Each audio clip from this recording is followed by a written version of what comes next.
So I'm here at the east window of St Mark's Church, Surbiton, and I'll come on to the figures you can see behind me in a moment. But I want to reflect on an instant in Jesus' life we were thinking about a couple of Sundays ago, which is when Mary and Martha are both, Jesus is at their house, and how they act.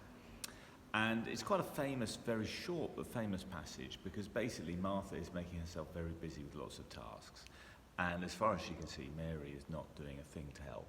So she then says to Jesus, look, can't you see that my sister's left me to do everything? Can't you get her to help me? Now, Jesus is in a bit of a tricky position because he has been asked by Martha to come to their house, and then Martha has not been paying him any attention. It's not like he's not on good form. He's just come from telling the story of the Good Samaritan. So in terms of telling stories and teaching, he's on fire. But Martha is not listening. And he doesn't correct or chide Mary. He just says, Martha, actually, on this occasion, Mary has chosen the better path.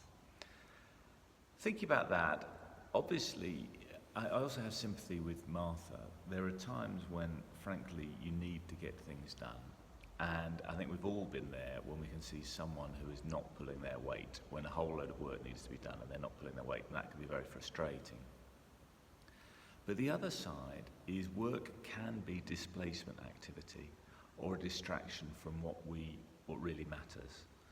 And interestingly, behind me to my left, there is this scene of Mary praying at the cross, and her face is gutted. Actually, if you get to the close-up of that, she's shattered, but she's chosen to be in prayerful adoration, I guess, Mary, his mother. Actually, to my other side, just above where my fingers are now, you'll see one member of the army who is gambling with some dice just above my finger there. And he's not paying Jesus any attention because, whatever, this doesn't interest him.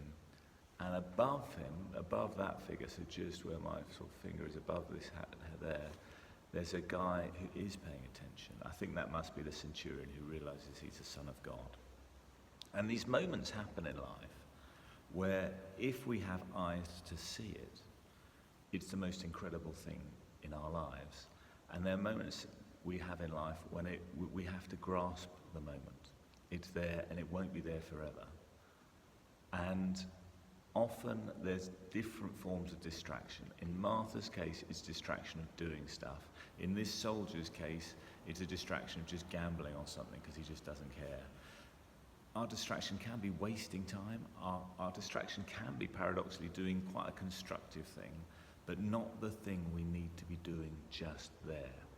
And that lesson of knowing when to pay attention to what God wants you to do now and stopping and listening for that is one that is eternal.